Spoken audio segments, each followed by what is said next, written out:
স্লোগানে স্লোগানে মুখরিত এই শাহবাগ।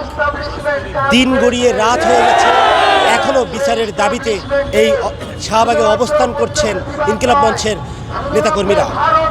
গত 12 তারিখে ইনকিলাব মঞ্চের মুখপাত্র শরীফ ওসমান বিন হাদির উপরে দুর্বৃত্তদের গুলির আঘাতে তিনি কিন্তু গুরুতর আহত হন। পরবর্তীতে তাকে কিন্তু ঢাকা মেডিকেলে নেওয়া হয়।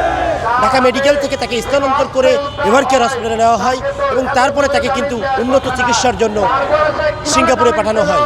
পরবর্তী গত 18 তারিখে তাকে কিন্তু মৃত ঘোষণা করার পর থেকে কিন্তু আমরা দেখেছি দেশের বিভিন্ন স্থানে, রাজধানী সহ দেশের বিভিন্ন স্থানে আমরা কিন্তু এই জনমানুষের ঢল দেখতে পেয়েছি। তারা যে দাবি আদায়ের লক্ষ্যে তারা কিন্তু এখানে এসেছেন শাহবাগে, এবং আমরা দেখেছি তারা আজ পূর্ব ঘোষিত কর্মসূচি অনুযায়ী তারা কিন্তু এই শাহবাগে এসেছেন। বিক্ষোভ সমাবেশ হিসেবে তারা কিন্তু পালন করছেন, যেটি সারা দেশে তারা এই বিক্ষোভ সমাবেশ পালন করছেন। আজকেও ঠিক একইভাবে শাহবাগে কিন্তু তারা অবস্থান করছেন দুপুর ঠিক 2টা থেকে।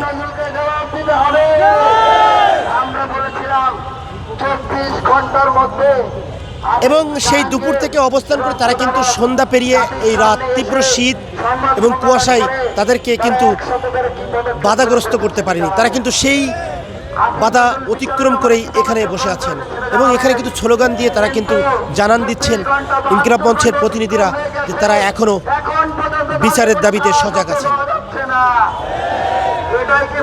যেমনটি জানাচ্ছিলাম, দুপুরে ঠিক 2টার পরে তারা কিন্তু ঢাকা বিশ্ববিদ্যালয়ের যে কেন্দ্রীয় মসজিদ, সেই কেন্দ্রীয় মসজিদ থেকে তারা কিন্তু একটি মিছিল নিয়ে এই শাহবাগে অবস্থান করেন এবং পরবর্তীতে আমরা দেখেছি আসরের সময় তারা কিন্তু এইখানে আসরের নামাজ আদায় করেন এবং মাগরিবের সময় তারা কিন্তু মাগরিবের নামাজ আদায় করেছেন।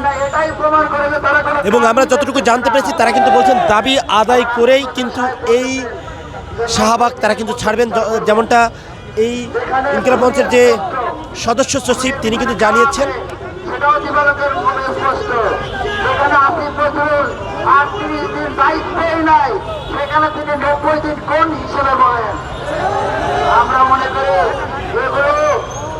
দর্শক, যেমনটি বলছিলেন, এখন কিন্তু বক্তব্য দিচ্ছেন ডাকসুর প্রতিনিধি মুসাদ্দেক ইবনে মোহাম্মদ। তিনি কিন্তু এই জনসম্মুখে তাদেরকে সজাগ রাখার জন্য বক্তব্য দিচ্ছেন এবং তিনি কিন্তু তার বক্তব্যের ভিতরে উল্লেখ করছেন আসিফ নজরুলের বিষয়। তিনি যে 90 দিনের ভিতরে এই বিচার কার্যক্রম শেষ করবেন এমনটা কিন্তু জানিয়েছিলেন। সেই বিষয়ে তিনি কিন্তু উল্লেখ করে বলছেন যে আসিফ নজরুলের 90 দিনের এখনও গদিরায় সে কীভাবে এই বিচার 90 দিনে শেষ করবে এমনটা কিন্তু তিনি বলছেন। এবং আমরা কিন্তু এখানে দেখেছি শুধু যে পুরুষরা বা ছাত্ররা এসেছেন তা কিন্তু নয়, এখানে কিন্তু নারী এবং আমরা কিন্তু ছাত্রী তাদেরও কিন্তু অবস্থান দেখেছি সেই দুপুর থেকে। এবং তীব্র শীতও কিন্তু এই জনসমর্থনে তাদেরকে কিন্তু বাধাগ্রস্ত করতে পারছে না।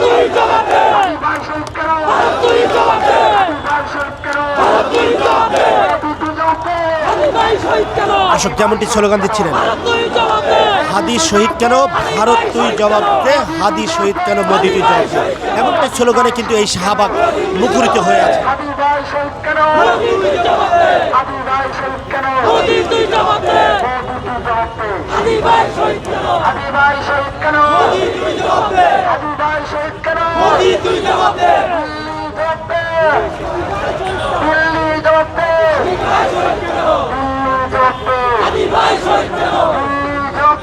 দর্শক, যেমনটি বলছিলাম, স্লোগানে মুখরিত এই শাহবাগের অন্তর।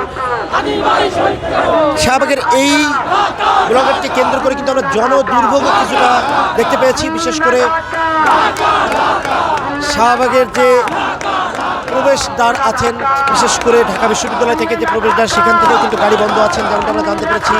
এবং নিউ মার্কেট থেকে যে শাহবাগের প্রবেশদ্বার, সেখানেও কিন্তু আমরা দেখেছি গাড়ি বন্ধ আছেন।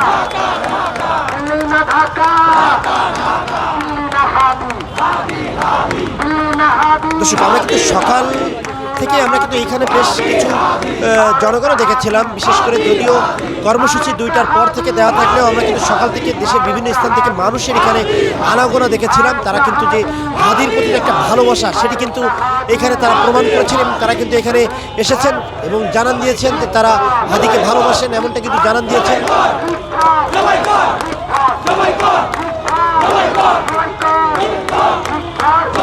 যেমনটি স্লোগান দিচ্ছিলেন লিগ ধর ধুলাই কর, স্লোগানটি দিচ্ছিলেন লিগ ধর ধুলাই কর, এই স্লোগানে কিন্তু এখানে মুখরিত হয়ে আছেন এই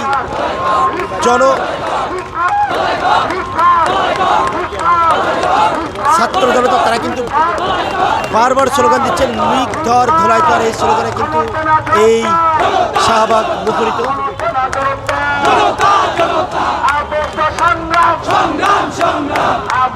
সংগ্রাম